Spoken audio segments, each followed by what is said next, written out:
আসসালামু আলাইকুম, কেমন আছেন সবাই? আলহামদুলিল্লাহ আমরা ভালো আছি। তো আজকে শাক তুলতে আসছিলাম। আলুর ক্ষেতে অনেক শাক। আলু তোলার সময় এখনো হয়নি। আর আলু শাকগুলো এত সুন্দর লাগছিল দেখতে। আর এই আলু শাক ভাজি করলেও খেতে বেশ মজা লাগে।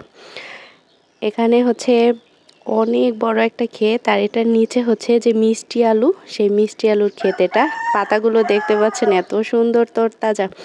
আর এখানে হচ্ছে নদীর পাড়ে হওয়াতে শাকগুলো আরও বেশি একদম ফ্রেশ লাগছে।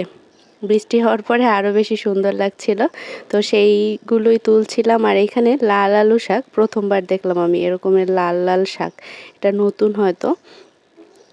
আর এই যে আইসক্রিম নিয়ে আসছে গরমের মধ্যে। আগে ছোটোবেলায় এরকমের বাড়িতে আইসক্রিম নিয়ে আসতো, খেতাম, এত মজা ছিল।